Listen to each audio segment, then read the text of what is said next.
Boa noite a todos. Vamos nos colocar em pé na presença do Senhor e vamos agradecer a Deus por nós estarmos aqui nesta reunião ministerial. Pai Todo-Poderoso, muito obrigado, Senhor amado, pela oportunidade de nos reunirmos aqui como ministério da região 1003. Pai, abençoa poderosamente todos os pastores e pastoras desta região. Fortaleçam o Senhor, abençoe as igrejas locais, que elas possam crescer a cada dia e que nós possamos estar diante de Ti. Amém e graças a Deus. Podemos assentar. Como vocês sabem, durante este ano, nós estamos trabalhando aqui na primeira parte da nossa reunião com o livro Lealdade e Deslealdade. E hoje nós estamos aqui, sumiu o som, nós estamos aqui no capítulo 10, evitando a deslealdade. Este capítulo, ele trata exatamente de como nós evitarmos a deslealdade. Agora veja, eu gostei muito desse capítulo, mas a visão dele e do livro todo é para a igreja local. E é importante em algum momento, se os pastores quiserem fazer ou um seminário, ou ensinar, ou trazer uma palavra sobre isso, porque eu acredito, dentro da visão do autor, que isso pode acrescentar bastante na visão de lealdade por parte das pessoas. O autor é o Dag Heward-Mills. Ele é autor de alguns best-sellers, também é pastor e tem um ministério grande, e através desses ensinamentos dele, dos livros que ele escreve, que ele tem muitos livros, a gente vai aprendendo. Não é uma doutrina, isso que a gente vai passar aqui não é doutrina, é apenas alguma ideia que você pode aproveitar o que for melhor, porque nós temos que separar aquilo que é a declaração de fé, doutrina, daquilo que é uma reflexão sobre um princípio, porque lealdade aqui ele trata como um princípio. Evitando a deslealdade. A demissão raramente é pacífica. Creio que há 3 razões porque a saída ou demissão pode ser biblicamente necessária. Primeira, quando ela vem como uma instrução explícita do Senhor. Segunda, quando há um grande desvio doutrinário no ministério. E terceira, quando há um desvio moral significativo e crônico, porque essas coisas podem acontecer dentro do processo. A maneira como conduzirá a sua saída mostrará a todos se você é um obreiro fiel ou simplesmente outro anarquista. E claro que aqui não tem tudo do livro. Ele vai fazer aqui as colocações na visão dele de como deveria ser uma demissão normal e como é uma demissão traumática e problemática, quando aquelas pessoas elas já não querem mais ficar e tomam algumas atitudes que acabam prejudicando o andamento da obra. De amplo conhecimento de suas intenções de sair do ministério ou da igreja. Lembrando que ele escreveu isso pensando na igreja local. Amplo conhecimento significa, na visão dele, antecedência de pelo menos 1 ano. Então é isso que ele coloca. É quase igual a visão dele, como se fosse um contrato de aluguel, que a pessoa está lá no endereço e ela deseja sair. Aí ela tem que comunicar ao proprietário que ela vai sair. Neste caso aqui, trazendo para o âmbito da igreja, na visão dele, uma pessoa que quer sair, ela tem que avisar com antecedência, até para que o pastor titular, os responsáveis possam colocar outras pessoas ali no local. B. A demissão nunca deve ser um movimento surpresa. Se chegar como uma surpresa, então é maldade calculada. Veja que a visão dele é bem firme. C. Se você pedir demissão, peça sozinho. Não tente influenciar outros ministros a saírem com você. Então é uma coisa, na visão dele, pessoal, se tiver que chegar nesse nível. D. Não tente conquistar o coração das pessoas.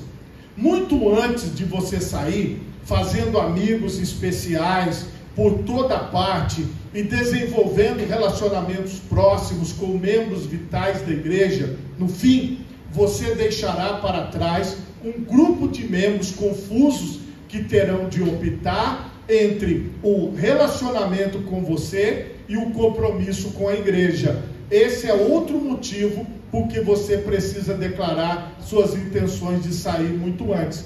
Veja que quando um membro da igreja, ou um auxiliar, todas as pessoas da igreja, o próprio pastor, todo mundo tem o conhecimento disso, dificilmente a pessoa vai partir para esse caminho, a não ser que ela seja mal intencionada.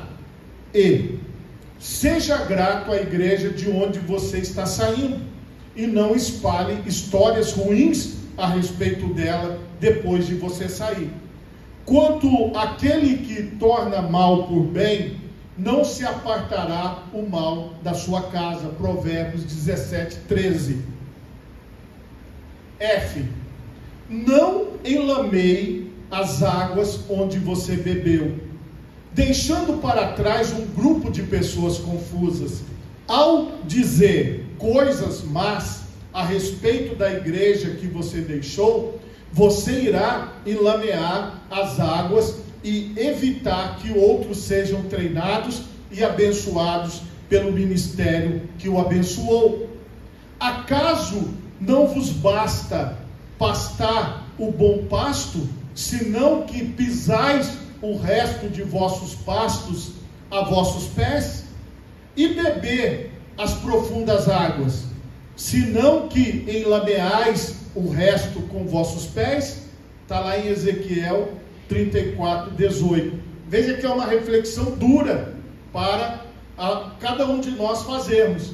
Isso irá atrair uma maldição sobre a sua vida. E por que ele fala na questão aqui de maldição? É porque as pessoas que intentam trazer um prejuízo à igreja local ou à obra de Deus, elas fatalmente terão consequências nas suas vidas. Não é possível que a igreja onde você foi treinado tenha se tornado um lugar tão mau. A razão por que a maioria dos ministros desaparece na obscuridade após a saída de um ministério importante é porque trazem sobre si uma maldição pela maneira como saem. Nós conhecemos muitas histórias, conhecemos muitas pessoas e sabemos que esse ensinamento ele tem um fundo de verdade, que nós já observamos isso em muitos lugares. G. Se você tem a intenção de começar uma igreja, deve declarar sua intenção aos ministros sêniores. Você deve, porém, desencorajar outros a segui-lo. Você vê que ele dá instrução, e ele faz isso, ele fala no livro e nos outros livros dele, que ele dá esse curso de lealdade e deslealdade para todo membro que depois de ser batizado é incorporado ao quadro de membros da igreja que ele pastoreia. Então esse livro é um curso que ele entrega para todas as pessoas que entram, para que as pessoas tenham esta visão. H. Não comece uma igreja em qualquer lugar, dentro de um raio de 15 quilômetros de distância de onde você estava. Então, em outros livros, tem um outro livro que é Liderança, Líderes e Lealdade, outros livros, ele fala exatamente a mesma coisa, só que discorrendo bastante. Que na visão dele, a pessoa que quer abrir uma outra denominação, ela deveria abrir no mínimo 15 quilômetros de distância, para que ninguém fosse com ele, porque ele fala no livro que se o ministério for de Deus, vai florescer lá onde a pessoa vai, sem precisar de prejudicar a obra onde ele cresceu, onde ele trabalhou, onde Deus o abençoou. E é impróprio, de mau gosto e antiético estabelecer uma igreja na porta ao lado de sua igreja mãe. J. Também parece a lógica da selva usar o mesmo nome ou nome semelhante ao que seja específico da igreja ou do ministério que você está deixando. K.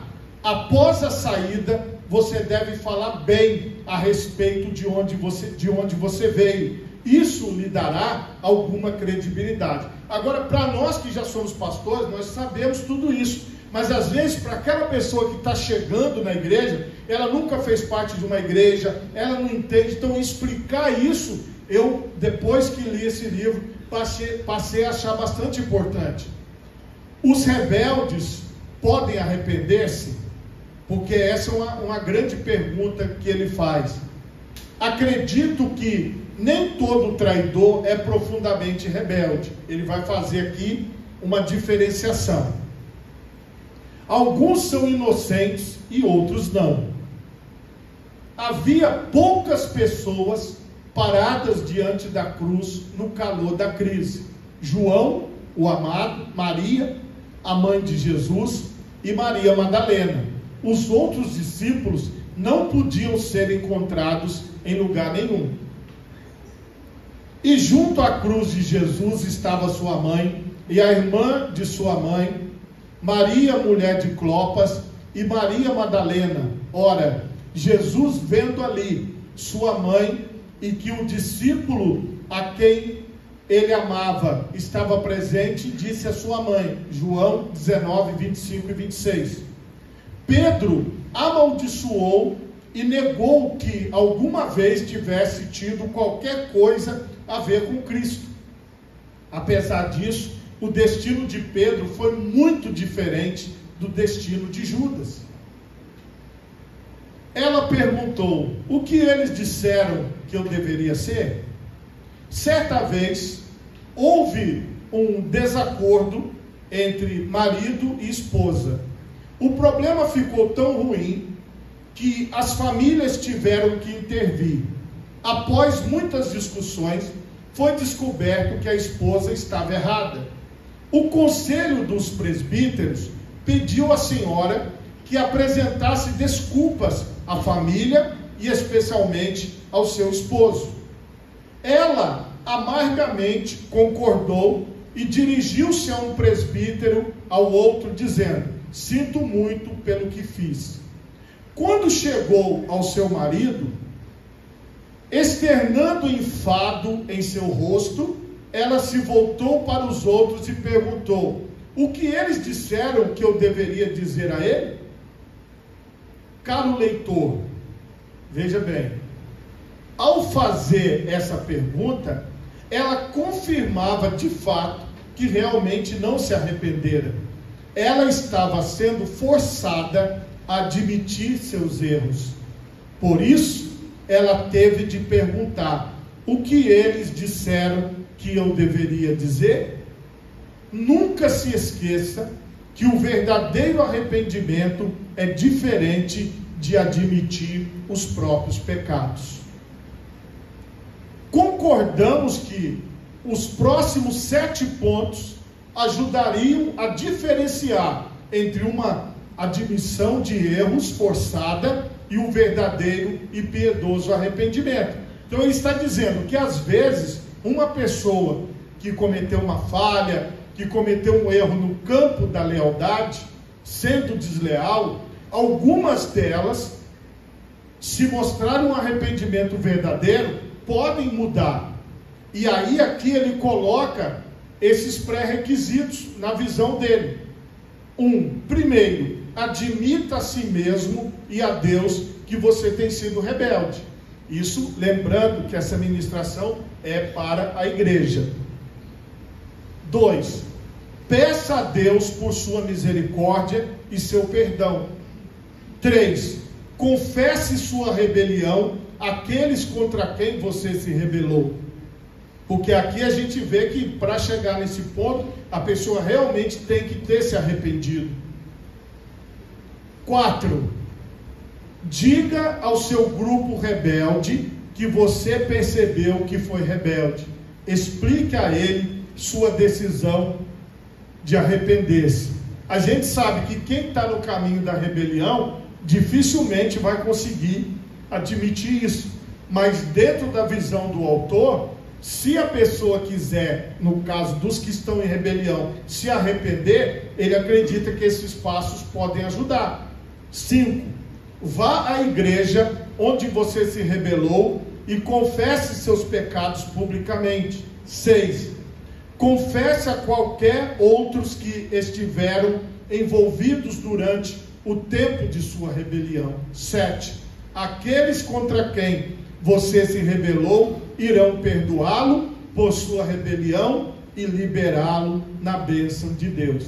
Veja só o nível que ele leva à questão da lealdade e da deslealdade. Aqui é algo que a gente pode guardar como uma reflexão e pensar nessa questão de ministrar as pessoas sobre o que é a lealdade. Se você pode, coloque as duas mãos na altura do seu coração.